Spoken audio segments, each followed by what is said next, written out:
everybody, and welcome to third player optional podcast. We're not where we normally are.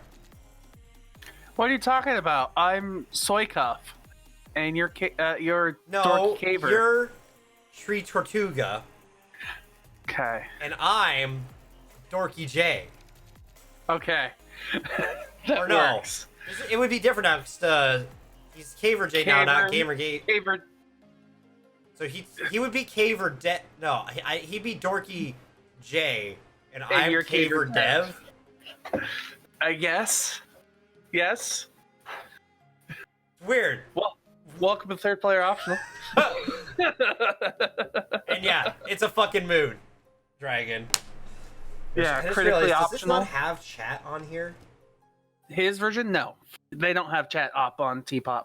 Oh, fair enough. Well, I'll read it out. Yeah, thank you. That was the best intro we were gonna get out of us, let's be honest.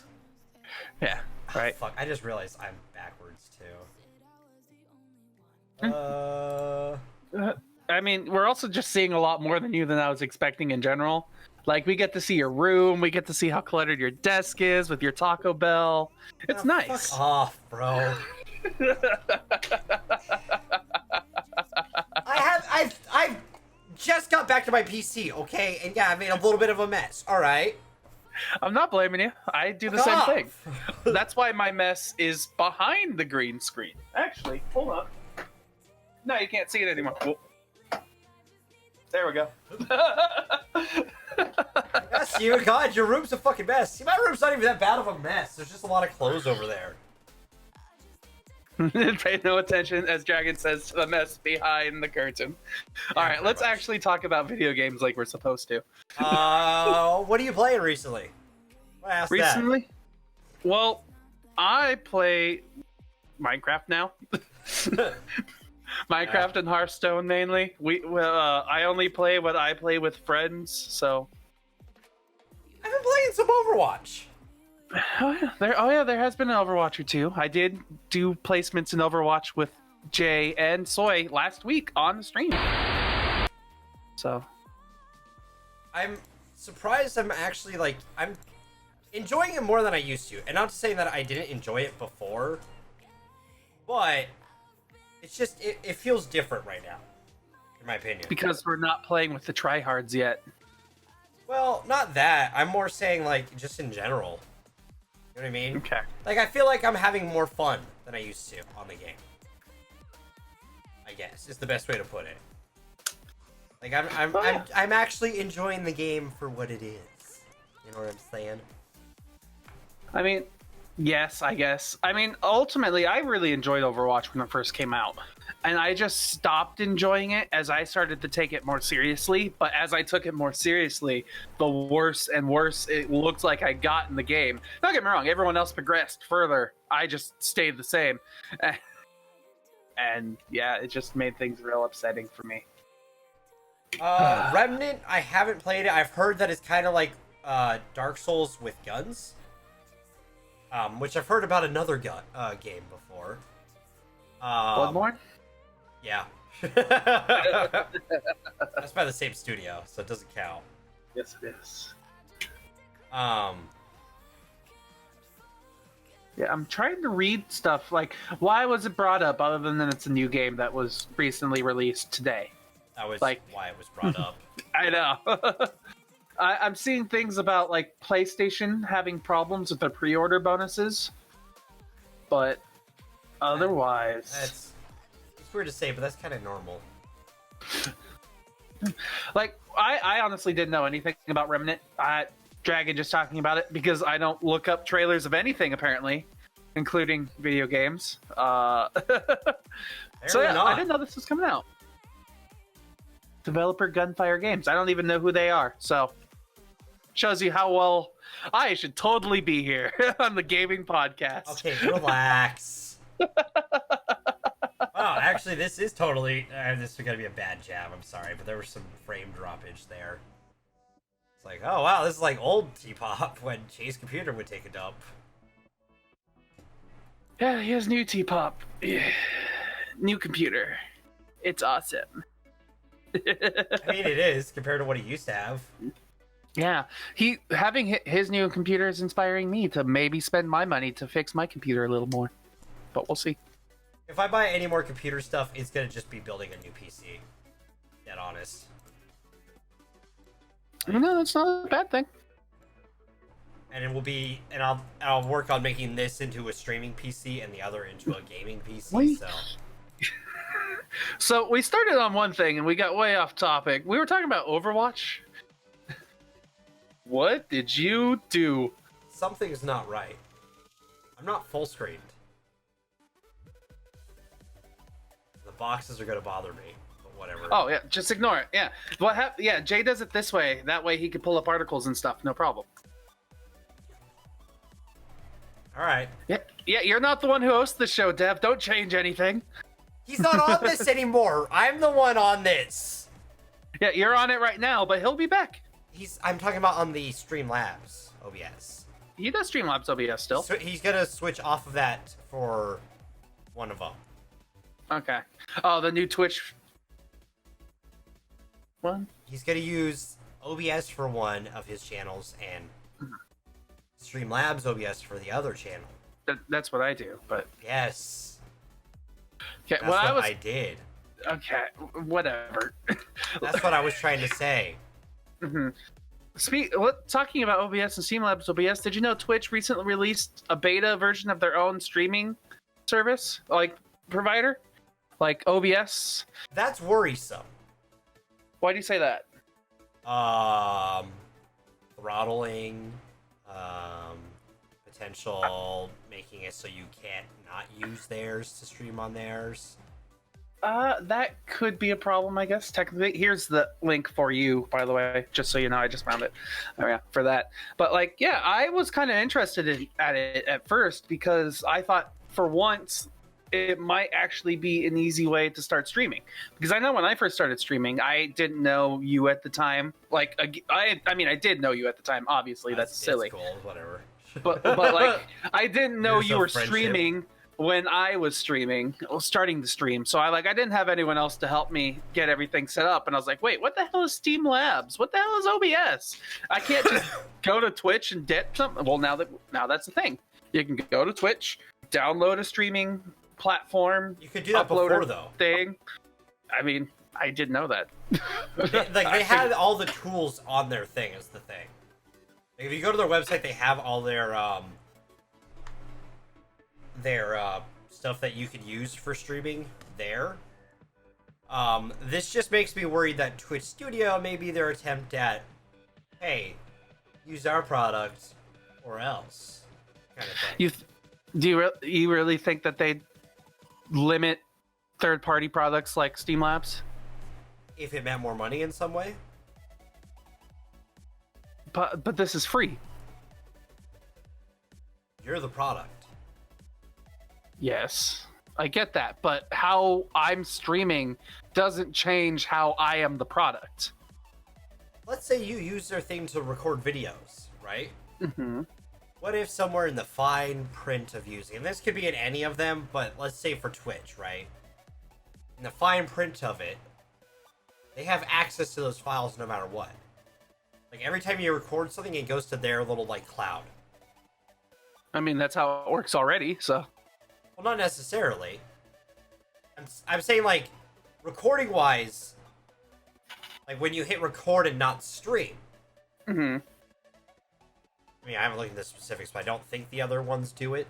But it doesn't directly go to a cloud that they created, right? Mm-hmm. I mean, I'm gonna be technical here and say, like, they do save all clips and, like, all streams for a little while into their own databases. Like, there's a reason yes, that is true. I'm saying, like, off-stream recording. Mm-hmm. And you're worried that even off-stream recording they'll save. Yeah, that's one corporation having a lot of power over your stuff. I mean, that was... First of all, we'd learn about that pretty quickly, I feel. There are people... Like, me, not me. I don't read through fine prints, but other people do. And as soon as that's listed in any fine print, there'll be articles all over the place about that stuff. No, I agree. But I'm more worried. saying that, like, there's room for that stuff if one company has all the pieces to what you're doing. Mm-hmm. Like for streaming, if Twitch has all the pieces you're using, they have the power of it. They have the platform. They have the software. All they need next is the internet, and they have it. They're more than likely where you buy a lot of your equipment. Okay. I could see where you're getting at in a way, but I'm not 100% sure that'll ultimately be a problem. But I could see how that could be a possibility. It could be a possibility, is the thing. Which is why I like having the diversity of the market for streaming. I mean, for right now, we'll be fine. I don't see any immediate problems, seeing as this is still only in its like beta form at best. I mean, I've got nothing else to say on that. Well, I mean, like, for me, I've used pretty much every streaming tool there is, besides XSplit. What was the other one that became, like... Bebo? Yeah, that one. Bebo wasn't bad. And then they decided to go in a different direction. Bebo let me keep a really good cut. Mm-hmm. You wanna know what my good cut was? Not really? Anything that was donated, I got all of it. Cool. Because I was part of the founders, of like part of the like early adopters, the alphas. Yeah, you basically crowdfunded it, essentially. In a way, yeah. Or like got its name out there, and after a certain point, once they got it where they wanted it, they were going to take it out of alpha, and that's the product, and they would probably take a cut of the money from there on out. So it's for the alphas. Until probably at some point where they're like, hey, going forward, we might change this.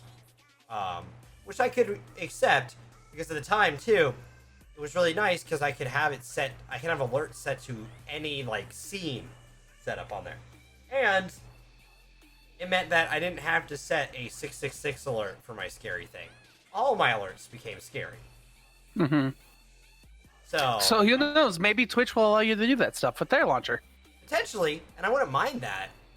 But I also know that if they do like donations and stuff through them, right? Mm-hmm. There's a good chance they're going to take a bigger cut than that, than even like PayPal and stuff too. Oh, probably. Because they already do that with bits. Like, this isn't me saying don't donate bits on channels that you support. It's a really good way to support your channels that you like. Mm-hmm.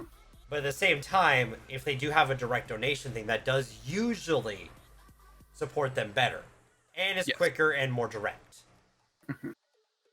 Instead of waiting until, like, if they're a smaller content creator, waiting until that $100 payout. And I bet you they would do the same thing. I mean, Bebo had a payout thing too. Like, you had to hit $10 for them to pay out. But that's a small threshold. Especially, like, at the time, if I was doing scary games at the time, I'd hit that in a night. Because because everyone wanted to do the alerts. Yeah, like... That's one thing I don't like about the $100 limit that Twitch has with the payouts, is especially with like us and our smaller stuff. We get donations every now and then. We get bits and subs. And it still took us like 6 months just to get $100. Well, and that's the thing, is this is a different type of channel than what Twitch normally has. Too. I'm not gonna get into specifics why we're special or anything, but I'm just saying.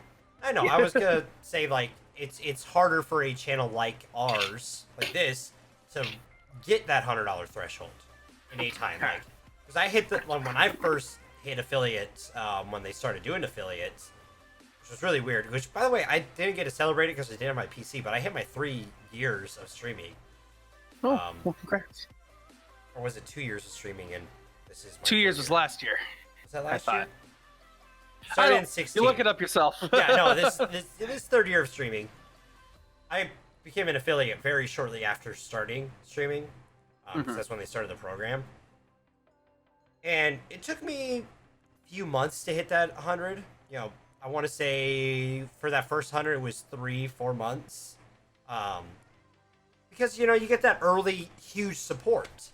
The problem with a channel like ours is, like, if we run into scheduling problems, stuff like that, like, we lose a show, there's less chance of support in that sense, in a monetary sense, and it's just, like, it's hard to hit that threshold. We've only hit that, like, slightly behind the veil. We've hit that once, It's like it's a high limit to have to hit for smaller channels. It's intentional, so Twitch can hold on to the money clearly. Yeah. So, let's move on to something else. I want to talk about other news. We can still keep it related to Twitch, though, right? You're making me jump around differently now. Well, fine. What do you want to do then? I'm just trying to come up with useful transitions. I mean, fair, but I had it planned out in a way, and then you threw this in there. Now it's all like, wow. All right. Well, now you do your thing. Now we're back on track. That's it. We're done. You're now pouty. No, this is the reverse of Tpop. Mm-hmm. All right, fuck it. We're gonna go to Apex. We're talking about Apex. All right. So, Apex did a thing. Oh yeah, I saw one of those things. I'll get. This is a different form of Tpop, Daniel. I'm sorry. We're not as proficient as Jay is about fighting certain things. I have a list of where I get my articles. I did see the Kerbal Space. Hold on, I'm going to transition off of this for just a second. I did see Kerbal Space program to launch announcement, which makes me so happy because I'm so shit at the Kerbal Space Program 1. I'm hoping they make some better tools for me, someone who's not anywhere near an engineer, be able to do it a little bit better. But I also love watching that game because people can do some cool ass shit, and mods for that game is great. And I look forward to potentially buying that one and playing it. Maybe I'll play some of the first one again on my own. See how it goes. Who knows? Maybe I'll lose more Kerbals in space. So, she also brought up Dying Light 2. Why are you getting mad at us about not talking about a game that was first announced 2 weeks ago when the regular hosts of the show were available for that kind of comment? Dying Light 2 was available. Wait, what? Is it out? No, well, Dying Light 2, I saw that it was a trailer was released for it 2 weeks ago. Oh. The original Dying Light was released in 2015. Then they had an E3. I'm reading up the things over here on the side. They have an E3. I'm just talking about what the chat brought up. Can I not lean on my hand? There was the sigh before it, and then You're so prissy tonight. I'm just on the place, Dev. It's just everything's awful. All right, so E3 2018, they had a trailer. They had one in 2019 as well. They released one again 2 weeks ago. So there's that. I like how you almost set it up for 3 players. Not what I meant to do. I meant to... Now we're on even. There we go. Relax. There you go. I can lean forward this way, or it's properly the way I'm actually leaning. And all the writing behind me is correct now. So there we go. Now when I lean this way, I lean towards you. So, Dev. So let's have a conversation. Let's do. The shitty thing is both of our mics are over there. Like our opposite direction of where we're leaning.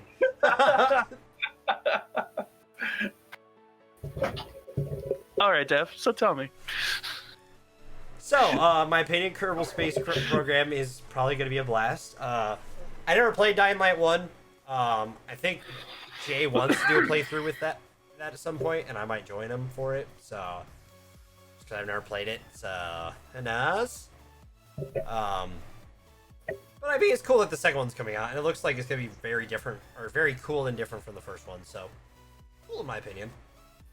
But yeah, back to Apex, which is a game I actually do enjoy. I haven't played it in a bit. Yeah, this is a little rough. So, I do know a little bit about this story. Do you know what led up to this event? Like, to these statements? Okay. So, they were on Reddit doing an AMA, as developers tend to do. It's a very common practice for people to do AMAs now. Look out for the Har Har Reddit, where we do our AMAs. Oh, God. Coming soon to a Reddit near you. I'm not watching that. That's not my job. But what kind of happened was a lot of idiots were just kind of spouting off the bullshit of being behind a computer screen and being like, "Yeah, your game is everybody money cop out." Yeah, I know I'm not one of them, so if they come after me, fuck it, whatever. Chase that clout, I guess. That's the term now, right? I guess. Yeah. Clout's the thing. Okay. Anyways. Clout. Yeah. All right. Cool. I'm hip. Hey there, fellow kids. Anyways. Oh fuck, it's not flipped over here. But as I talk about this, they were doing an AMA, about stuff involving Apex. They were doing a AMA that was also an apology because they did a really big, like, high expense loot crate where Yes. if you and they were apologizing for it. However, in the middle of their apology, things went wrong. Yeah, there was a lot of assholes, to say the least. And like both of them who were doing the AMA kind of jabbed back. Yeah, which, if anyone who's ever worked on the internet before knows, you don't jab back. Especially in a position like that. Because then people are like, "Oh, look, these guys are dickheads!" Like, they're fishing intentionally to get the negative responses.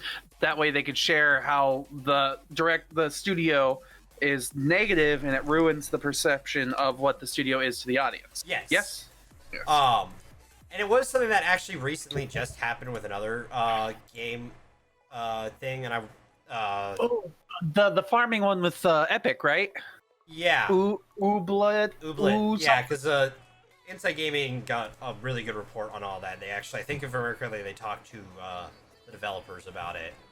And they like, Ooblet talked about the fact that, like, hey, we're moving to Epic Games, which apparently is a really big, like, angering thing. Personally, I already have so many goddamn launchers that I don't give a shit, and I already have Epic downloaded. I mean, the reason people don't like Epic is because it's not as useful as a UI. It's not, like, user friendly nearly. No. Sure, it's great for Fortnite, but then any other game past Fortnite is really hard to find if you don't know what you're looking for, supposedly. And fair. That's a fair complaint, and they deserve to have that complaint.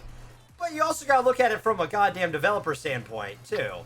And it's a different topic, and we'll talk about that at maybe a different point. Whenever we're back on here, we'll talk about that. But, like, it's understandable being there. And then people got angry at them, like, and they kind of did a, joking jab, and then they got taken out of context. This is essentially the same exact situation, except bigger studio. Yes, which, I mean, it's kind of unfortunate that this happens, but the big problem that happens constantly, like, this is a problem that I have with people that I message, is tone in conversations through text. Yes. Because I read through this as the way I would if I was replying to these exact same people, which I would have replied this way to these people as not a developer of this game, being like, you guys are being assholes, and, like, talking bullshit for no absolute reason. But me saying that would have been fine. But no, you would have been white knighting the developers team in their AAA title. How dare you? I guess that's true. But either way, ultimately, everybody's just yelling at the developers. The developers yell back, It didn't seem like yelling to me. What I'm getting at is it seemed like they were trying to use, like, the same approach in terminology to, like, be like, hey, fellow cool kids, we know what you're talking about. We get it. But it just went over their head. He was talking, like, they literally said, like, hey, I remember a time when people weren't complete ads to developers was one thing that was said, and they said freeloaders, and we love that because they were talking about a lot of the people, their player base plays for free. They don't buy anything in the game. Yeah, how else were they supposed to be the number one game? Yes, exactly. If they weren't free to play. Like, you can't compete with Fortnite if you're not free to play. Besides Minecraft, but that's Minecraft. Minecraft is its own... Plus, it's been around for millennia at this point. Yeah, it's just really weird that it's coming back. Like it comes back in swings, dude. So weird. Blame PewDiePie. All right. Well, I don't have a retort to that. Anyways, the problem with this is that you got people who are gonna take this out of context. Mm-hmm. And the moment they do that, people are gonna read the article headline and be like, "Oh wow, these guys over there Oh, exactly. are calling people asshats and freeloaders? What?" God, I'm blanking on the studio name now. Oh, so like, yes, in a way, this made me think about Respawn. something Sorry. else. So, Go for it. talking about like fishing for articles and things reminds me of this one gaming news website that I really, really don't like lately, called Dextero or something like that. Oh my It's like, god! Okay, you know about them? I know exactly what you're talking about because they pop up on my feed, my news thing on the side. Yeah, I have one of those too. And the articles in that website, that gaming news website, are the clickbaitiest, lowest quality news articles I have ever read, especially because a lot of them are silly things like, this kid put his hand in a hand mixer because Twitch chat told him to do it. And then Like, that nothing one else. actually had a slight story to it, but there are other places that reported it better. Yeah, exactly. Like, if I'm getting streamer news, odds are it's from, like, Streamers Reloaded and stuff like that. Mhm. Dextero Even just, like... Kotaku. Oh, yeah, like, anyone else. They just do that thing where, like, they have a snippet of a random podcast that has nothing to do with the article you're watching. Absolutely zero to do with it. And it's like an ad that pops up every single time. It's right at the beginning. Every time. And you're like, oh, And this you're like, is is probably this- involved with the thing. No. It doesn't involve anything. At all. And then you Doesn't scroll matter. down a little bit. Yeah, and you scroll down, you watch, you see, you read a little bit, you see the clip that they're talking about. Done. That's it. You can watch either stream fails, Kotaku, anyone else is going to actually put some thought into it, and it's just like, this is what happened. What? And they'll actually get, like, they'll choose a side on the argument too, which, at least compared to Dextero, which doesn't. Yeah. It's a thing that sucks. Yeah. It always pops up. Yeah, so if you see their articles, ignore them because they're garbage. Yeah. Do ignore them. Better than I do. I have a tendency not to pay attention to which articles I'm clicking on sometimes. It's like, No, oh, I do the same thing. So it's like, oh, that looks in from. Oh wait, I went here. Damn it. catchy headline. And I'm one of those people who see catchy headline and want to read. I mean, we're in the industry of headlines and news. Both Critically Casual does movie news, this does gaming news, and then we have the Har podcast, which can talk about any fucking thing we want in general. So It's got wacky news. You could say it's even wacky news story. only one of them, huh? I wasn't gonna go through the whole bit. That's a long bit. Okay. But like all of them have things, right? All of our stuff talk about new stuff. And if we're gonna read, we like to read the articles. But if all your thing is just a clickbaity thing, like, hey, click this, read nothing. I hate it. I hate you. Stop, please. Yes. All right. Back on to real news. Yes. Real news. Steven, you know what Apex? is it my You turn? know what happened with the Apex thing? You know what caused it, right? Was there loot boxes? Yeah, it was loot boxes. Yeah. How their really special skin that they released was only gettable through grinding a loot box, and then eventually they sold it for $18. The skins were sold for $18, like Yes. individually. Originally, it was through loot boxes that you can either pay for or grind for. Which I'm Okay. fine with the $18 exchange rate on it. It's higher up, but you just pay, but they're available whenever, and you could just buy the ones you want. You don't have to buy all of them. So Yeah, I mean, me being the cheap gamer I am, I just wouldn't spend $18 on something cosmetic, but that's just me. I, being a gamer who tends to buy stuff for cosmetics, wouldn't buy a cosmetic for $18. it's a little high in my opinion about cosmetics. But if you're gonna do any of them, I prefer it if you do cosmetics. So Absolutely. All right, I can live with that. You know who also has opinions on loot boxes though? Who's that, Dev? Nintendo, Sony, and Microsoft, as they are now requiring loot box odds to be disclosed. Which the Holy Trinity has been on a roll of working and being on the same page recently. Yes and no. Like, I think they're working together only because they know Google is on the horizon and they need to prepare for them. But they're all still at each other's throats a little bit. A little bit. But this is nice to see that they're it's no longer knives at their throats. It's knives like just behind their back, being ready. Like the moment one of you fuckers pull one, I'll pull one. Really, it's more Xbox and Microsoft with the knives, and Nintendo's over here like Switch. Yeah, I'm just gonna walk this way with my games. Thank you.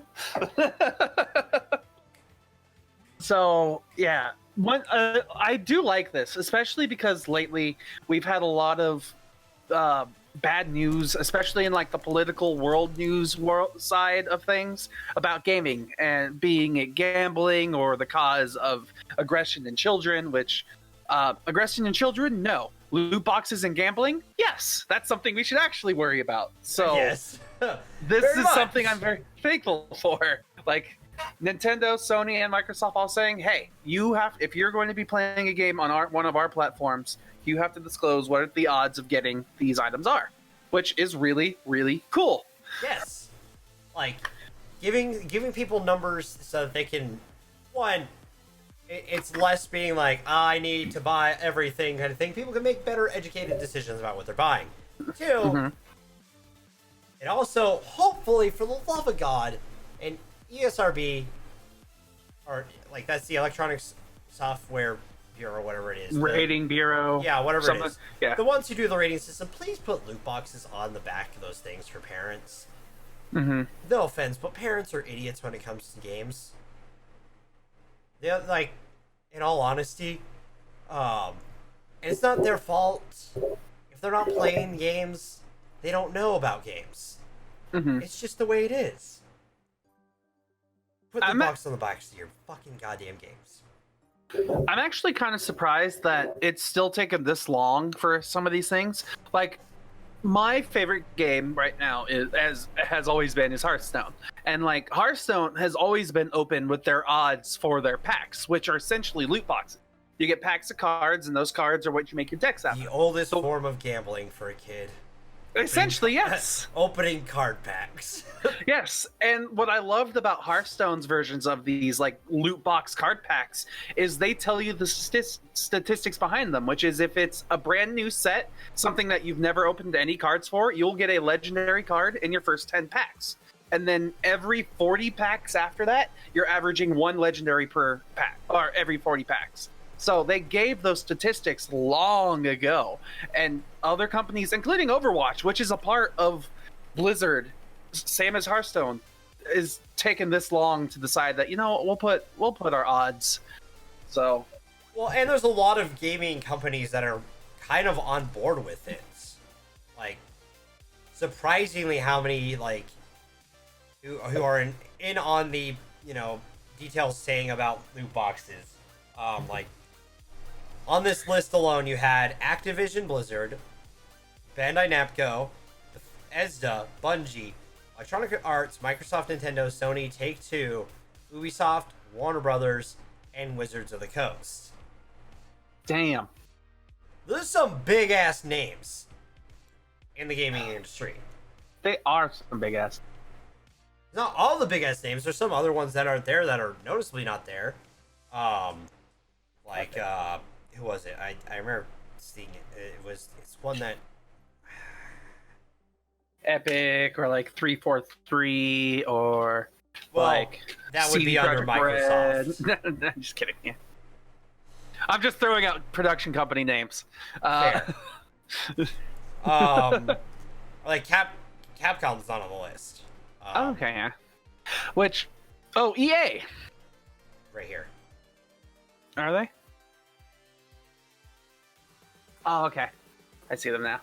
Okay, because EA is a company that has had loot boxes in all of their games for years. They're the reason that the loot box problem is what it is. Exactly.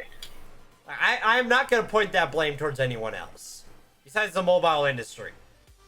That's different. Mobile games help with that too, so. That's a different part of the argument. For mainstreaming them into games so much, that is goddamn fucking EA in the fault. sporting games, like FIFA sports. Football has it. Football, yeah. Like, all of it, just in general, yeah. So loot boxes, statistics, good. Thank you. I like it. We should get more stories of statistics on things. Yeah, no, and it'll help parents make more educated decisions about what games they buy for their kids. Hopefully, as long as they're being responsible parents and making sure they know what their kids buying. Because It's if funny. they don't, the fuck? It's funny how a couple, like, we've already talked about a couple different news articles about different companies on different things, and so far, they're pretty related to loot boxes. Like, the AMA was all because of loot boxes. This is all about loot boxes. Like, Jesus Christ, man. Games as a service, both nice for people who can't afford games like me, but can be detrimental in the future. So there has to be a nice balance. That's the big thing. There needs to be balance, as all things should be. If I had the knife, I would balance it on my finger. Perfect balanced. As all things should be. The big thing is, it's kind of annoying that we have this kind of issue right now that we really have to worry about in the gaming industry. Like, and they want to fight back so much with it, but at the same time, it's like just fix the issues and we'll be fine. At least, so side little tangent. So seeing as we're talking about EA and I've heard about other things, have you heard about Need for Speed Heat? Yeah, watch the trailers. I want to play. Yeah, Need for Speed Heat is going to be released by EA. It's a Need for Speed game. And they have come out and said that Need for Speed Heat will never, ever have loot boxes. So, it's a good thing. Finally. Maybe. I hope so. Now, the addendum is, what if they're not loot boxes? What if they're surprise mechanics? Don't fuck with my Need for Speed, dude. I haven't played a racing game in so fucking long that wasn't Mario Kart. I love racing games. So let's say the last Need for Speed before this had like a slot machine system that you'd get the parts for that had upgrades. That was awful. I didn't play it.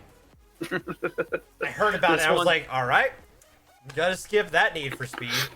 Yep. So this one goes back to the traditional style. It's been a little bit. I missed Run, but I think the last one I played was Hot Pursuit. Okay.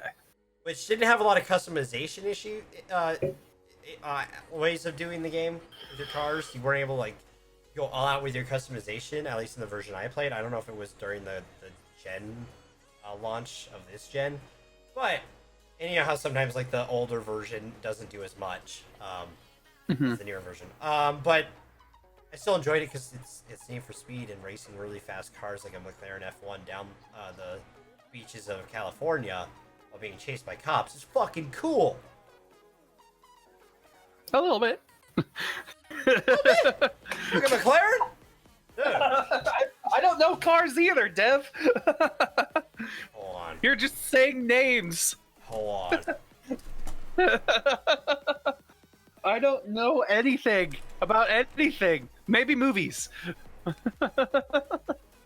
Okay, McLaren F1. Now imagine this is the old school version of it. Okay. But like every McLaren afterwards is kind of based off of this body. Imagine the nice McLaren orange. Oh, almost like this one. Let's see. Oh, like Bumblebee. Bumblebee is not McLaren orange. How dare? All right. But yeah, I just wanted to bring that up because EA says that they're not going to be having loot boxes in Heat, which I guess might be a good sign. We'll see what they do with like all their other games that have loot boxes in them. It's not going to leave the sporting ones, I'll say that. Probably not, no. It's too ingrained now, so. Yeah. More news? Yeah, more news. All right. I was about to say, what is it? My turn or is it? I forget. We had the format. Okay. This was when you were supposed to have a transition into it. Yes. So I yeah, rolled that ball kinda, originally. Yeah. So essentially, what ended up happening is I wanted to talk about Hearthstone, which I transitioned a little bit into that as we started doing loot boxes and things. But Hearthstone, I wanted to talk about real fast, is because they're changing the way that they are doing competitive competition. So before there's different styles of competitions. There's conquest. There's another thing that people don't really use, and then there was specialist. The idea behind specialist was it's essentially like Magic the Gathering competitive gaming, or you get one deck and then you have a sideboard of cards which you could switch into your deck, and that's how you essentially, yes. But what ends up happening with a game like Hearthstone is it gets really stale, where these exact same decks are played over and over and over again against the exact same opponents, the exact same way, where it's interesting to think that Magic the Gathering is more diverse in its decks than Hearthstone is, even though Hearthstone is more, I'd say, easier to get into. It's just that the problem with Hearthstone is that there are a couple of specific classes that are very good. Like, in the reason why that they're changing specialists right now is because Mage, Warrior, and Rogue were the three strongest classes, which just kept showing up in these tournaments over and over and over again. And the tournaments would have like 20-30 minute games of them playing against each other with barely anything happening except for I'll play this card. So like it was hard to watch, and it was ruining the competitive esportness of Hearthstone. So they're switching back to its Seems old like style. an issue that Blizzard's run into a bit lately. Overwatch and this. They Just fixed it with esports. Overwatch. Right? Because Overwatch is now a 2-2-2 format for competitive. Yeah, it's just always 2-2-2 now. Which makes sense, and thank God, that's going to be far more entertaining to watch. Hearthstone seems to be dealing with the same issue. It's almost like this whole... I might sound like a pessimist, but I'm part of the bubble, the people who kind of believe esports is a bit of a bubble. It really is. Like, a lot of companies actually tell you that esports is a loss of money, that there is really no money in esports. It's just for the entertainment of the masses, and you hope that advertisers will fill in the rest. Like... Yes. Which is kind of how any sport goes. But esports isn't... It's not saying esports is small. Don't take this as that. It's more that, like, esports isn't what regular sports is yet. Yeah, I mean, it's... Yes, that's true, but it's getting there in ways, because there is Rocket League, which is the only televised esporting event right now. Well, Apex was. For a... What was that tournament that was canceled recently that was going to be televised? Apex. Okay, that's why. Yeah. That was what I was getting at. Okay. It's definitely one of those things that's just like, I know it's not like, this is me trying to downplay esports. Is me more trying to be like, I think people are thinking it's maybe more than what it is at the moment. It's not saying that it can't get there. It's just more of, I don't know if it's there yet. So. Yeah, I get you. So that quick side change, since we're still talking about esports, like, since GameStop has decided that they're shutting down some of their stores to make it more like a gaming center rather than a game store, they said they're going to start adding in like gaming areas for esporting events. Yeah. And it's not going to work for GameStop, I don't feel. No, and that's also given it's GameStop. Like, yeah. Sorry. I mean, the arcade kind of sense makes sense. I think that's a cool idea. Because kid goes in, tries out demos of a game. Hey, I want to buy the game. You can buy it at GameStop. Good idea for console players and the non-PC players. Sorry, when you're on PC, it's a very different world. You just watch the game real quick and be like, I'm gonna buy it. That's how PC players get games now. Then or they read into the game before it comes out. They're like, I'm into it. I'm gonna buy it. Wow. And then they buy it. The casual console gamer, the everyday person who uses one, more than likely he's gonna walk into a GameStop to buy a game or order it off Amazon. Now, kids, on the other hand, fucking love those demo things. Sup? I was one of those kids who was always on one of those controllers, which probably got me sick at one point, more than likely. Yeah, they don't clean those very well. No. As an adult, you're like, ugh. But I did use those to see which controllers I like better. I'll say that. Because you were able to make an educated decision on your controllers because they had them there for demo. Same over at Walmart. It's just, it's going to be weird seeing GameStop try to make that transition. They're not going to be able to do it here because the GameStop here is small. Both of them? I think I have two here. Maybe. But at least the one I know of in town is smaller. In a smaller building right next to a Starbucks. So they're going to say they're going to have to move to a different building. Mm-hmm. So. It's just GameStops are moving from buildings, people are leaving companies and moving elsewhere. It's just a lot is changing right now. I'll give you that one. You got your point back. I'll give you that. Thank you. I thank you. Because yes, things are changing. Anthem lead producer Ben Irving announced his departure from BioWare. Mm-hmm. The whole build-up to this makes so much sense as to why he's left. Even if there's no money or no setup job right away, makes sense why he's the fuck out of there. So essentially what happened was, there was this little indie game known as Anthem. Yes, that little indie game Anthem. Yeah, the indie game Anthem that a friend of ours, names won't be named. Yay!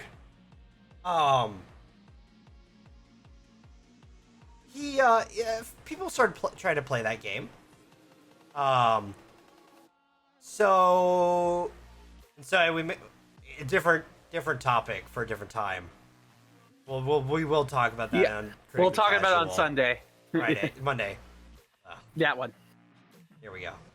Or we'll talk about it Thursday on Har Har. We'll see what happens first. Yeah, pretty much. I see what you did there. He called us critically casual. But Anthem was built up as this crazy new 10-year game. The next Destiny, if you will. Sorry, Destiny didn't live up to being the next Destiny. I'm sorry. But if your game is made in a fucking year, you're not going to get there. And it's been plagued with issues ever since. Most of all right now is a very dwindling player base. Yes. It sucks. So what they did is, during the production, he was head of BioWare Anthem. Or BioWare Austin, if I remember correctly. Yeah. And Montreal was the one that made the game. There we go. That was the other one I was trying to think of. Which is the one that made most of the single player games. Montreal's the one that made, Mass Effects, Dragon Ages, those kind of games. These guys made Knights of the Old Republic. Multiplayer games. Star Wars Knights of the Old Republic. They're big MMO. And the entire time during the development, like, hey, let us help. We know how to make online games. Game flops. Montreal's like, here, catch, Austin. It's yours. And BioWare Montreal moves on to making the next Dragon Age, which is common in the gaming industry.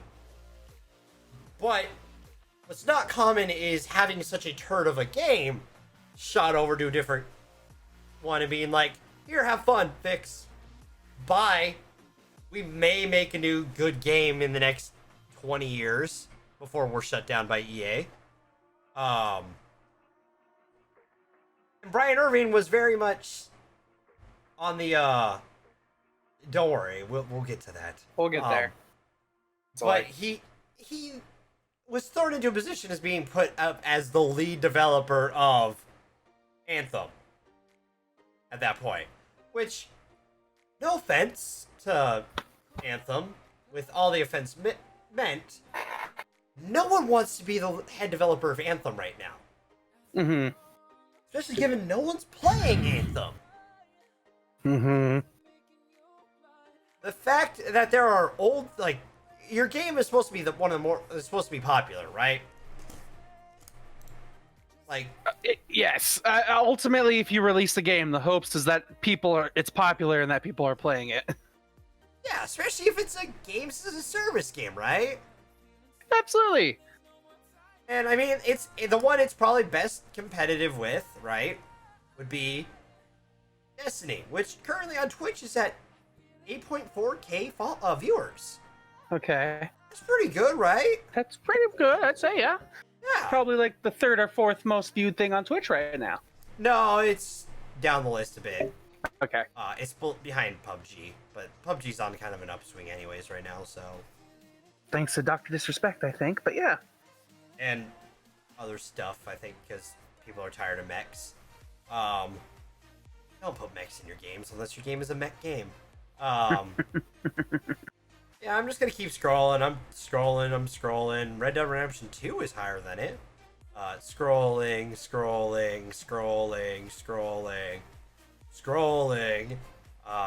Fucking Arma 3's above it? Damn. Friday the 13th is above it. I'm just gonna look it up. I'm gonna type the words Anthem. Let me know how many viewers it is so I can It is currently Anthem has 193 viewers. Oh, I passed it. Wow, weird. Almost like the poster art for it is very... Oh, yeah, there it is. It's below Pokemon Ultra Sun and Moon. It's below Conan Exiles. It's below Witcher fucking 2. It's pretty low. Beyond Two Souls has more viewers right now. Let's see. Crash Team Racing. I'm just gonna think of what is the worst game that you could see on this list that has more viewers than that. Let's see. Last Day on Earth Survival. It's a couple from it. So let's say. All right. Or are you talking about towards the top? Well, I mean, just in general. Yeah. Zelda 2. Yes, I think I did pass Zelda 2 on the way down here. Can you type in Zelda 2? Zelda 2. Let's see. So, oh yeah. Well, so that actually, the Adventure of Link, Zelda 2, is at 168 viewers. So only 30 less. So it's almost as bad as Zelda 2. Which arguably isn't the best of the Zelda franchise, but it's still not a bad game, and it's a different step outside the bounds, which is kind of... It's the most unique Zelda game, I'll say that. This is a 2D side-scroller. There's more people watching some of these games than I thought. If your game is that low on the fucking menu, God imagines what the player base is like right now, right? Mm-hmm. Because usually, like, there's a correlation between player base and how a game's doing on Twitch. Just a given, right? Yeah, absolutely. No one wants to be in charge of that heap of fucking trash then. So he left. Yeah, my question is he leaving because it's been such a terrible job, or is he leaving because he's being forced out because of how terribly he's been doing with that game? I don't believe, like, if he's being pushed out and they're saying it's because he's doing a bad job, I wouldn't say it's his fault. He wasn't exactly given a lot to work with. No, yeah, absolutely. But still, this is, like you said, gaming industry, like, people changing heads of the game happens all the time. But it's not normally, like, it changes hands multiple times. Yeah, this thing has gone through, like, so many goddamn people so far, as it's, like the top upper echelon of its development team since then. It's just weird. And, like, it seems like it was a graceful enough exit. And he'll probably go on to do good things elsewhere. But, like, man, EA, BioWare, please just get your shit together. If they could pull off a No Man's Sky slash like Final Fantasy 14, where the game's Garbo, I think it's 14, right? Was the online one? They took it down and then brought it back. Yeah. Or No Man's Sky, which turned around its game. Dude, even Sea of Thieves. We play Sea of Thieves a lot now. When that first released, we all hated it. I didn't. Okay, a majority of us thought it got boring pretty quickly. I enjoyed the high seas. I was the only one. I was always a pirate at heart. It's almost like someone deserved to be the captain the entire time. Totally. I was the only one who was loyal the entire time. The only times I don't play it is when I don't have me crew. Anyways, yeah, those kind of games do turn themselves around. Like, I always thought Sea of Thieves was great because it was such an open experience. It was really cool and it was really unique, and you can have unique interactions with other people. And then I knew that they were coming out with more content for it, which just made the game even better. No Man's Sky, I bought and played for 2 hours, hated it, returned it. Bought it again later. It's not terrible. It's a little bit feet draggy, but it's not bad now compared to what it used to be. You can do things now.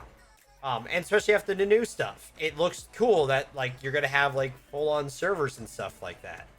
And it had a huge update. Cool. Final Fantasy 14 just had its big-ass goddamn drop of content with the Shadowbringer. Apparently people are fucking loving it. And it's very memeable from what I've seen. Because I follow people who play it. Man, they're memeing the shit out of that. But, like, hey, please do that with Anthem, because Anthem has, like, a cool core. It's just garbage around it. It's like this, like, I don't know. And no, I'm not saying it hasn't been good for a while, but I'm saying, like, it's like they fix it. Yeah, their initial release was just awful, and they fixed it. Or even look at GTA Online. Oh man, GTA Online. Remember when that launched? It was terrible. It took forever to get into a server. It was an awful experience in the get-go. But now it's probably the highest grossing online experience other than something EA may have done for, like, football. And I mean both of them on that one. Yeah. Like, Jesus. That game's been out for almost a decade. So, just turn it around. Just don't do anything right now. Don't try to add new stuff to the game right now. Just fix the core and then add new stuff and get that player base back. That's what you got to do. Yeah. They're lucky that they don't have even lower ratings. Like, any lower, and then they might be seeing other things on their Twitch streams. Yeah. Like, they might have to jump platforms. Who knows? Go on to Chatterbait. I mean, this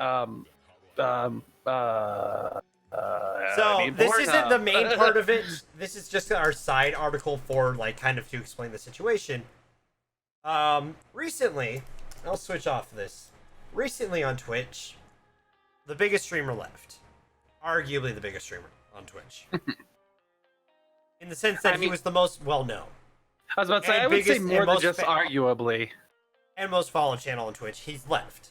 Ninja. Yeah, most followed, brought in 10% of the viewership onto Twitch.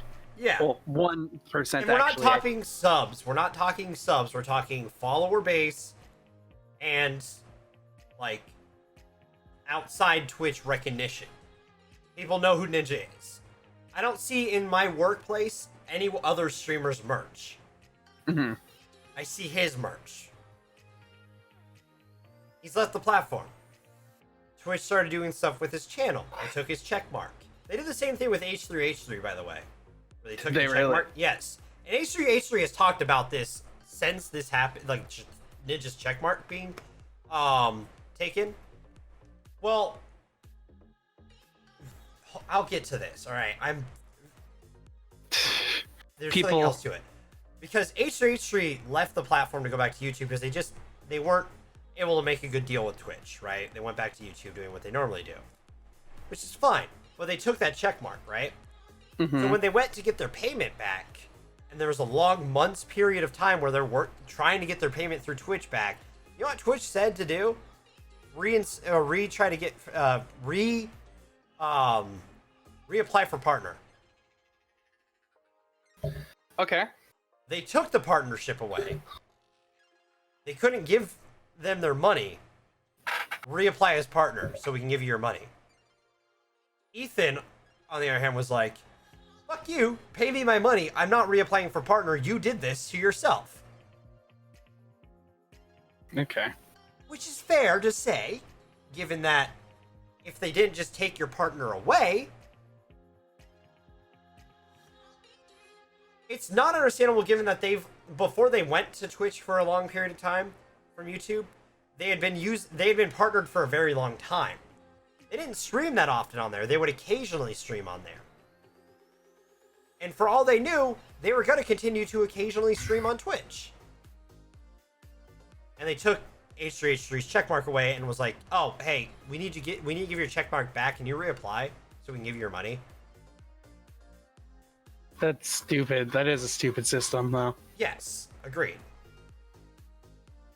They take Ninja's checkmark, right?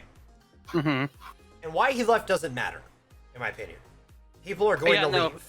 It's his choice to leave if he likes to leave. Yeah. I'm not going to blame him for that. No, I mean, and given some of the stuff like the article that we just had up for a second about the whole thing, what Twitch has problems going on right now, there are certain things that Twitch is just, the entire community on Twitch is like, hey, this shit ain't cool. Why does it keep happening? Kind of things. Like, well, being a Twitch partner, you are reaching. Okay, yes. It's different. You can stream on other platforms. I know other people stream on other platforms. It's just that it's different. Yeah, there's workarounds for it, of course. Like, there are people who stream on both Twitch and on YouTube all the time. Yeah, and there's people who still keep their checkmark even after they leave. Other streamers have left and kept their checkmarks as partner streamers. So, like, they took it from Ninja kind of out of spite, in my opinion, from what it looks like. And even if they didn't do it out of spite, it looks like it's out of spite, which isn't a good look, in my opinion. If they just left it alone, fine. They go one step further and start messing with Ninja's channel by making it show other people's channels for Fortnite. Which is the first time they've ever done that to anybody. It's a system I think makes somewhat sense, right? In some ways. Except that you already have this system in place called hosts. Like, if it was channels that these people liked, or watched, or followed, or were friends with on your platform, they showed up on there, okay. Makes more sense. Not choosing one category. Different way of advertising it. It was a different way of advertising someone else's channel. They did it with Pokemon 2, but that's a different type of advertising. We're getting at semantics here at this point. With like what's wrong here is, like, sure, we as streamers are the product, and they can do whatever they want with our channels after we leave. However, what they did with Ninja is completely different than what they've done with anybody else before. Like, yes, they've used regular old advertisements and advertised Ninja on everybody's channel, but that wasn't Twitch's doing. That was Red Bull or whatever company did it, and they just used Ninja as the advertiser, and that's why the advertisement. And it took them to a Ninja's channel for the New Year's thing. Yes. Yeah, exactly. Same thing happened with Pokemon when the Super Bowl thing was going on. Yeah, with this thing, what happens is he left, so they decided to turn his channel into a place where it's like, hey, don't leave Twitch, stay on Twitch and look at all the things that we have available for you on Twitch that aren't Ninja. And so he makes a point on this when he talks about his traffic that comes to his channel. Yeah, his channel's going to still have traffic coming to it. So they want to take advantage of that traffic. And I guess that makes sense, yes. From a strictly business standpoint, that makes sense. Problem is, you obviously don't have the right fail-safes in place because there was fucking porn that was on his channel suddenly. It was all algorithms, but still. Which was just someone put porn in the Fortnite thing, and They didn't even need other people to find it, but other people found it and was like, this is happening, what the hell? But you can just get a bot to just generate views on the channel. That thing's gonna shoot up. And it was there for minutes. Like, I think, if I remember correctly, 8 minutes on his channel. 6 or 8 minutes. Yeah, it took a while before they managed to get it taken down. Of porn being on Ninja's brand. Which is a problem. Like, I don't have, like, I'm indifferent towards Ninja. I think some of the stuff he's done is dumb and stupid and he shouldn't do that stuff, but at the same time, I also understand what he's done for streaming as a whole, and I know there's other people who would have done it too, but he's kind of the one who got the lucky break. And got things further into the main fold. And now you can see it getting more and more mainstream. More than what it was before. So, like, he helped put up another stone, right, for the gaming industry. And he's built his brand on his own. Yeah. And to have someone else, and he's child friendly with, you know, now he is. Well, he is, but I'm saying, like, his brand right now is very child friendly, except for the After Dark streams. So porn on his main channel. Like, I'm both iffy and, like, I'm on both sides of the market on this conversation because, like, I do think that what they did was kind of wrong, being that it was porn on his channel and that it ruins his image. However, it's still, his image only exists because they even allowed him to be on their platform in the first place. Yes and no. I hate that argument a little bit because he could have gone to other platforms and had similar success, in my opinion. Well, even still, that it could have been just the same problem there, just with a different thing. Like, if he was the most popular streamer on YouTube and then suddenly he left YouTube, YouTube would possibly be doing the exact same thing, where they're like, check out this people's streams and then check out this people's streams. YouTube already does that, though. That's the thing. YouTube already kind of does that. Twitch didn't. You know what I mean? No, I get you. Which, my opinion on it is more that, like, okay, and yeah, he was on the right platform, but I'm saying, like, there could have been other platforms, is what I'm trying to say. Like, he made his success as well. Like, I don't like the argument of saying, like, Twitch makes their success, right? I hate that argument. Like, saying, I mean, like, we also literally we keep saying that we started this whole stream saying that we are a product for Twitch. Yes. So. I'm not saying we're not. I'm more saying that, like, all of, like, my success, no matter what, hinges on Twitch. No, it doesn't. I could leave Twitch tomorrow. Would I have to start over a bit? Yeah. Would I be on a different platform? Yeah. There are other platforms that are still doing somewhat well. Like, I may not enjoy being on those platforms as much, but they're doing surprisingly well for what they are. For not being Twitch. Twitch is still, for live streaming, Twitch is the biggest one. But there are other ones who are still doing it. There's still more to the market. And, like, same thing can be said for making video content. YouTube's still the main one you go to for it. But other platforms do have options for it. Saying that, like, the maker of the brand, of, like, someone's brand is the platform they're on, I don't think is fair. Because they also, like, that person put in the effort to make that. Like, that goes for anyone. That goes for the goddamn ninjas, to the gassy Mexicans, to, like, goddamn anyone. Like, they put in the effort to make their content. They put in the effort to do what they're doing. They put in the effort to make all of this. Right? It doesn't happen without them doing that. I understand that, yes. And their brand, the brand isn't tied to Twitch. The brand is tied to the person. Debatedly, but yes. In the sense of, like, when you think of that, if you think of the title Ninja, you think of Tyler Blevins. You think of, yeah. But you also think of Twitch. Twitch would be one of the next things, yes. Yes. But the first thing you think of is the person, right? That goes I'll say yes, sure. And it doesn't just go for him, but he's the one we're talking about. Like, that could go for anyone's content, right? Like... Yeah. I get what you're getting at here. It's just, like, I don't think... I know what you're trying to do, but I don't think you're going to get anyone in the chat or me to say that you're right in this instance. Like, I'm not trying to say that you're trying to say that your point is the only point to be made. It's just that, like, I think we're going in circles now on this conversation. Fair enough. That's fair.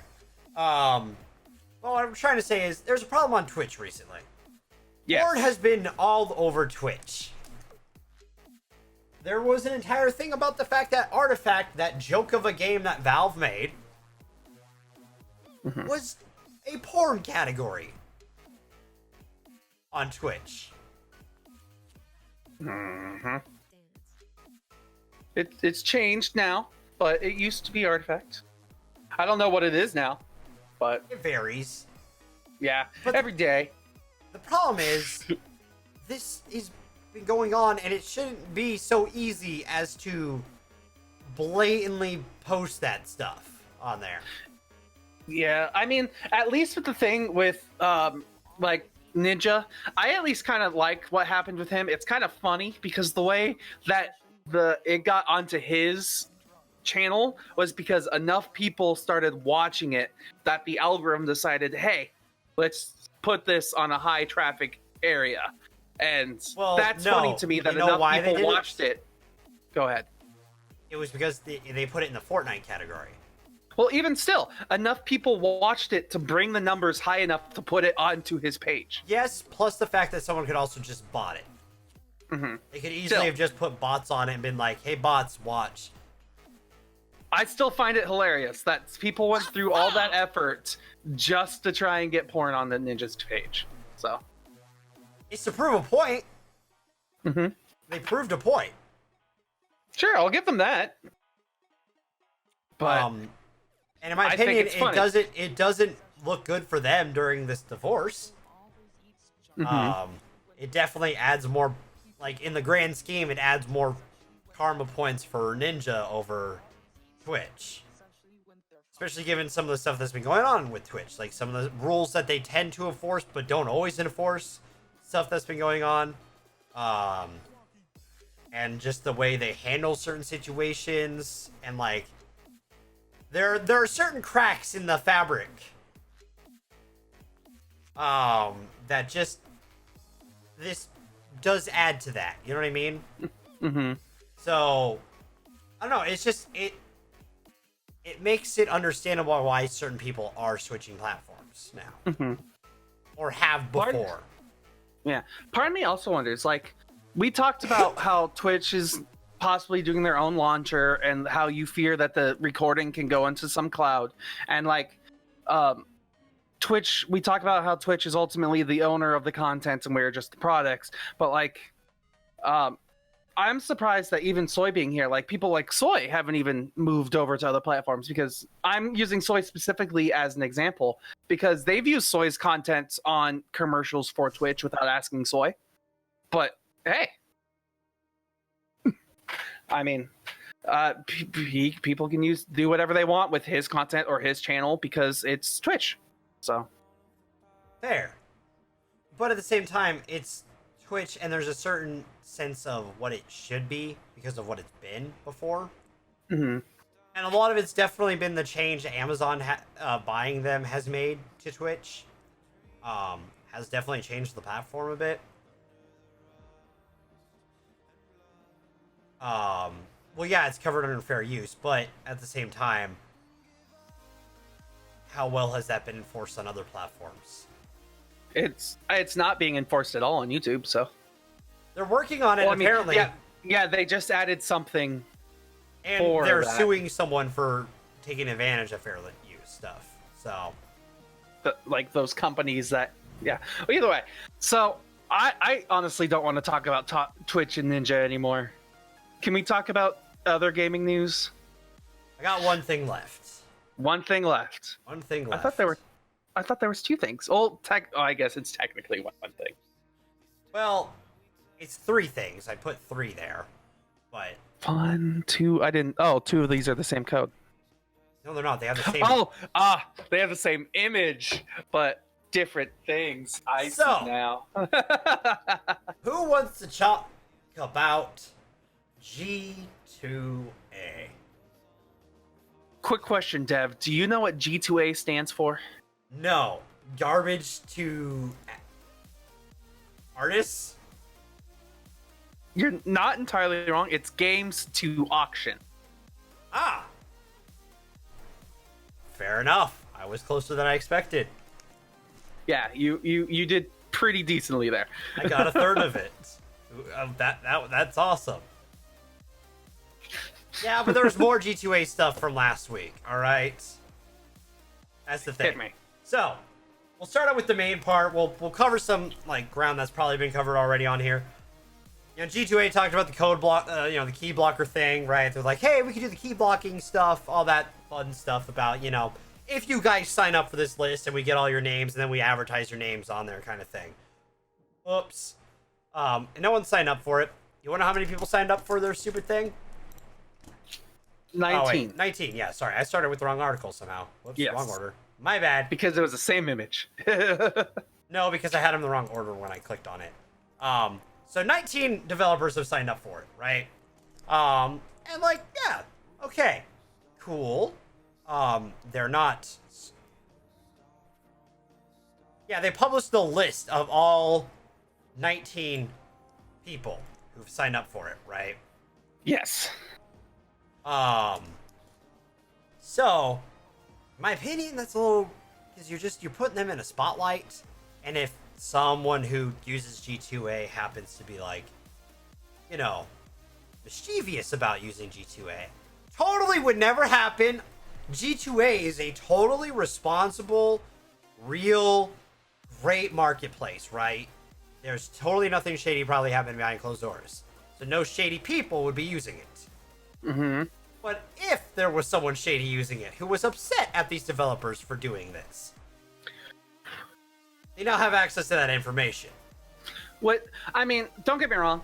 I personally find them releasing this information of developers who are upset that that they're having their games sold on G2A. Like, I'm perfectly fine with that information. I bet those developers are also fine with that information being out there. That's why they signed up for it in the first place. Fair, but I'm also saying, like, other developers have already voiced their opinion elsewhere. Well, yes. See, that's something G2A here is on my attention because of this whole petition in general thing. Like, they're saying 100 people sign up and then we will add in the Steam key lock. But they didn't say 100. They said 100 people, but then they meant 100 gaming studios, not just 100 people. So these major producers are sitting here thinking G2A is coming up with these arbitrary rules for these arbitrary dates and these arbitrary deadlines where none of it's important. They could just change whatever the hell they want. So why even bother signing up for this petition of these 19 people? And I agree with Zoe too. It is borderline doxing. Like, it's a way. It's releasing the list of people who did this, right? Yes. Form of doxing. Mm-hmm. Well, something fun happened last week involving their wonderful little studio of ass hats, in my opinion. Subnautica Dev demands G2A pay $300 to cover lost chargebacks. Because G2A said that they'd pay 10 times the amounts of anybody who lost money due to chargebacks. Yes. Subnautica is a great game, by the way. If you haven't played it, play it. It's scary and terrifying, and all your fears of the ocean are in it. But it's beautiful. And they talk about how old keys from, I think, 2013 were lost, right? Yeah. And they had a bunch of chargebacks for about $30,000. All right. Fair. But the problem is it does fall into a gray area because it depends on when these keys happen. Apparently it happened early 2013. G2A as the marketplace, as the Wayback Machine, as the people of Inside Gaming showed, go back to mid 2013 for G2A. So there's a chance that they didn't actually exist at the time. They may exist somewhere else, but it's a very gray area. You don't know exactly where they might exist. if they don't already. And for all we know, they could be operating under a different name before they became G2A as a different marketplace. That one. I'm pretty sure they're now called G2A. Before, they were called Games to Auction. G2A is what they became in 2013. Games to Auction was before that. So it's very, very possible that Games to Auction, before G2A was a thing, did steal, or not steal, but cause $30,000 worth of chargebacks. It is very possible. It's just G2A, the company G2A that we know to date, was not around at the same time Games to Auction was around. In a very loose way of putting it, yes, because that's the only argument someone can make. Yeah, like as Soy say, G2A started in 2010. Games to Auction was in 2010. G2A was in 2013. Yeah. So good chance they were the ones who did it, but they're going to find some arbitrary bullshit way to get around it. I'm going to tell you this right now. If anything of this is, correctly stated on the right thing, you're an idiot and you're going to deal with the same thing Musical.ly/TikTok dealt with, which is TikTok deals for the sins of Musical.ly. So, have fun, G2A. Personal opinion, I think they're kind of shit. Yeah, I would agree. And more people also agree, because I also just sent you a link more about this G2A stuff. Did you know that even though that G2A has released that if 100 developers sign up for their list, there's actually a petition for general public to sign for G2A to stop selling game keys? I'd fill it out, but I don't want my public information on here. Yeah, no worries. First and last name. Scroll up a little bit on your screen. I want to see what number pops up on your side of how many people have signed. It's still going up. Yeah, exactly. That number is literally going up right now as we fucking speak. Jesus Christ. It just shows that 6,460 individual people. Don't get me wrong, that's not much when it comes to gaming. But still, this many people who aren't even game developers decided that G2A is not doing the right thing. Well, the fact that game developers are just pirate it instead of buying on G2A is a problem that speaks volumes. Yes. So, and G2A doesn't even care. They're like, who cares? Go to Arena. Go to Arena. That's what it was called. Go to Arena. Not Games to Auction. My apologies. Thank you for correcting us, Soy. Younger gamers with a lack of disposable income, so its objective became to sell video games at a lowest possible price. I'm terrible at last names, we all know this. Said that he had approached many large game developers at various events such as Gamescom, E3, and G-Star, secured partnership deals in order to become an official seller of their G. Yeah, so in some capacity, they were always a retailer. It's just that G2A itself says that the company G2A started in 2013, so they won't pay anything before 2013 because G2A didn't exist. It's a very arbitrary way of defending it. Yes. So, personal opinion, G2A, just stop, please. You make for interesting news, at least. Yeah, you add some good clickbait titles to some videos and stuff. I like it. Thank you, giving us content to talk about.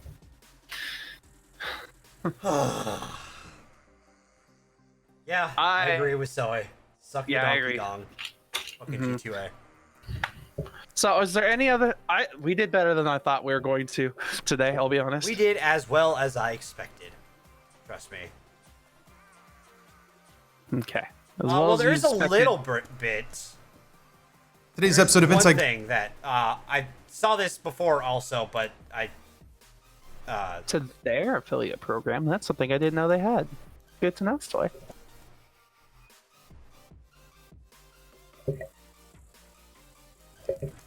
Go away, cookies. I guess Sony Interactive did something really crazy during this week, and they bought Insomniac.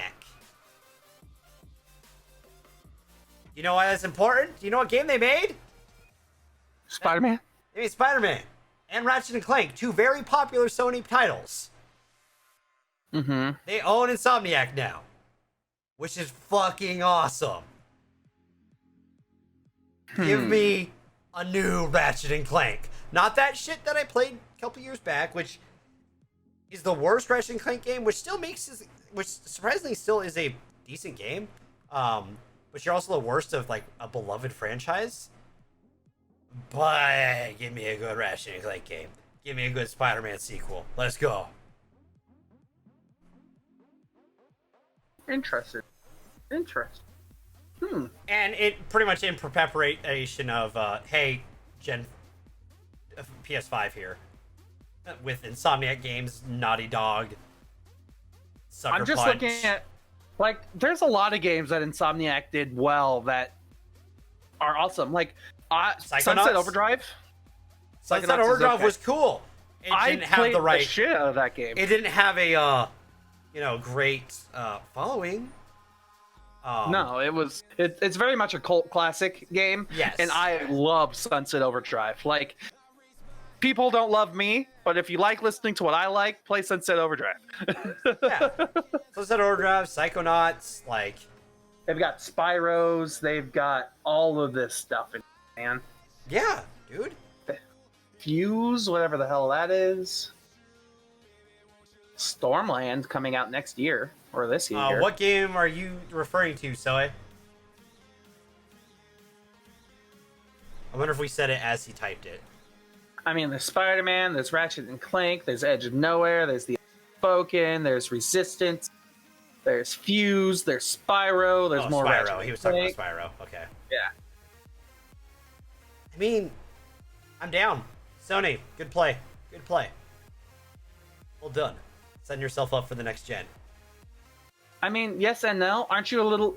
So, do you think that even though Sony now owns Insomniac, do you think that this partnership that all these gaming companies have been having would still allow them to do, like, non-exclusive games? Depends on their contracts. Depends on what they write on their contracts. Like, hey, for every... Let's say they make 2-3 games for PlayStation, their fourth game could be non-exclusive. But also, they're going to be funded by Sony, so it may not be an issue. Just make exclusives. Yeah. So, and the big thing is I like having studios under, like, the exclusive branch. It's one that makes you buy a console. And this whole reason I never bought an Xbox this entire generation because there wasn't shit for exclusives. That I couldn't play on PC already, or hadn't played before on someone else's Xbox. Okay, fair enough. But like, leave the AAA developers to do their mainstays, and their crazy multiplayer games and their big ass, cross-platform games, right? Mm-hmm. Those goddamn beautiful single-player stories that are exclusive to Sony. Nothing beats it. Yeah, Sony has some pretty damn great exclusive content stuff. Like Uncharted. Exclusive single-player stories, especially. Like Uncharted, like you said. Like, oddly enough, quick side tangent. When I was in college, my sophomore year, I roomed with this guy who I just started meeting. We ended up being in a fraternity together later on. But like, I just met him, and he was like, "Dude, I love Minecraft, and I have no way to play it. And I know you have Minecraft on your Xbox, and I know you want to play Uncharted. So what we ended up doing is I switched my Xbox with his PlayStation so he could play Minecraft, and I played through all of the Uncharted series, and it was like my favorite time that I had gaming in so long because it was a PS4 exclusive, and I didn't have a PS4 at the time. Or sorry. 3, yeah. Then 1, 2, 4 happened on PS4. Yeah, which I still haven't finished that one yet, and it pisses me off. I want to so bad. I played through and beat it in like 2 days.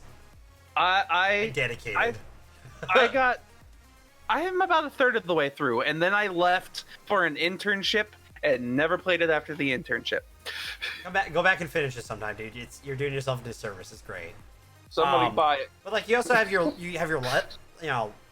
Last of Us, your Infamous games, which people might argue aren't the greatest stories, but they're fun. they're fun single player games. You have your new God of War. You have fucking Spider-Man, which was my game of the year last year. Still gonna talk about that. I'm gonna go off of what Soy said here real fast. This could possibly be bad news. I could see that as well. Like, the more exclusivity deals we get, the more I get worried, because now we're gonna have console wars between just gamers themselves, and this is a time right now, especially, where we need to not be at each other's throats, especially when the news is at gaming. There's always, well, the thing is, I think we've become more civil about it. It's still the same discussions as it used to be. Like, before it was like, this controller's better than your controller, beating each other over the head, right?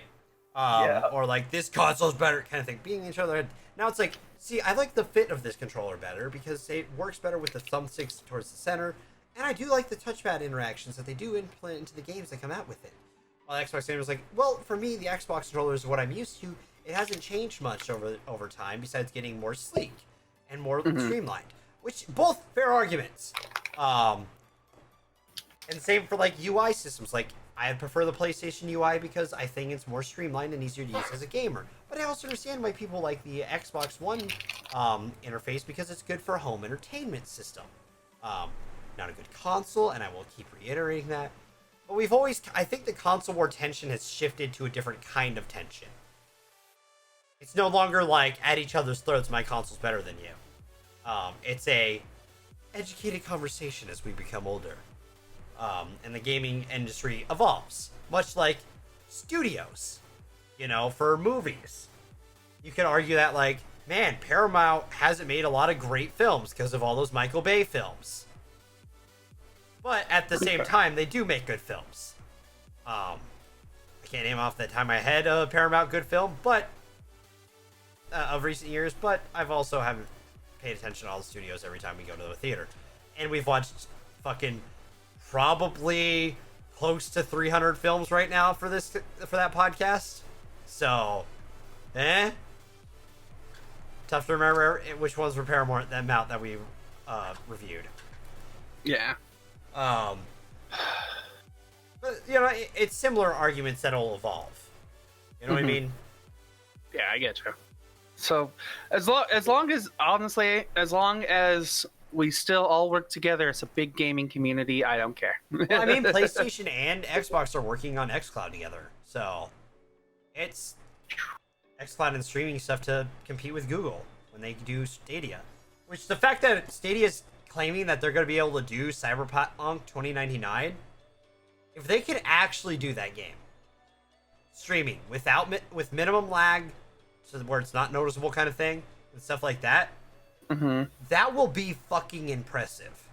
I mean, but even still, noticeable lag is so minor, it's ridiculous. Like, I know, but like for the hardcores out there, like, yeah, I get you can't if you have noticeable lag, you can't competitively play with other people. You know what I mean? On like games like Rainbow Six and stuff like that. That's the thing. Like shooters and stuff like that. I mean, even still, like, even if it's just like you playing against a computer, if there's still some lagging just because the connection speeds, like, that could be bad. You can die a lot in story-based games just because of lag that way. Yeah. And you're not supposed to lag in story-based games. Yeah, so. Exactly. It could take you out. But if they claim to be able to pull it off on a good, crisp resolution for that game, I will be impressed, and that would mean I would consider them actual competition. Not that they aren't considered actual competition yet, but we don't know what actually they can do yet, is the thing. So, interesting keep an stuff. eye on it. Yeah. Yeah. So, that's my opinion. It's interesting to see what they could potentially do. So. Okay. Are we done here? I'm just asking because I need to use the restrooms. That's fair. I was gonna wrap up. I was gonna wrap up after that story. So okay. So just so everyone knows, I'm going to the restroom. Well, famous, he's going to. Yeah. Thank you all for coming out for a third player, critically optional podcast. where you're host of the Critically Casual podcast on Mondays at 6 p.m. Pacific Standard Time, maybe sometimes 5, depending on the days, hosted Tpop this week. Make sure you also stay around to for tomorrow. You don't have to stay here the entire time, but come back tomorrow for Hardcore Game Night. I have Eclectic on the show next week, or this week, joining us for some great games. I'm sorry, Famous, you got us right on the tail end. I do apologize. But we are going to talk Minecraft. Thank you for the follow, by the way. Minecraft on stream. Yeah, we have Jim on the show tomorrow. We're gonna be playing speedrunners, and it's gonna be a lot of fun. So, hang out for Hardcore Game Night tomorrow, at 6 p.m. Pacific Standard Time, and then Hard Podcast on Thursday this week. I've got 2 guests, Kyrie Source and Queen Babyface, for it. So 6 p.m. Pacific Standard Time for that as well. Plus whoever shows up else on that show. It's always great. It's always great. So make sure to come back for those shows. You can also follow us on Twitter. Keeps you up to date with all the content we make. My outro for that hasn't changed at all over the years. Over the year. You can also follow us on YouTube / subscribe over on YouTube. We post all the podcasts and the content we make over there. And yeah, we have a Discord too, so you can join the Discord. But that's pretty much all we got. Thank you for coming out for this unusual version of Tpop. But come back next week. Jay will be back. We'll talk more gaming stuff. It'll be great. Bye. Bye. All right. God, I don't know if I can ever do this again. I mean, we are not. We're not. Yeah, we're about not game movies. talking. Yeah, Well, I mean, I can talk about games. I'm sorry I held you down. It's just. Yeah, I know. It's not your fault. You're a film person, and Yeah, I'm just. Give me a game where nothing moves very quickly, and I'm your man. I got that. fair enough. Shit, we're still alive. Fuck. God damn it.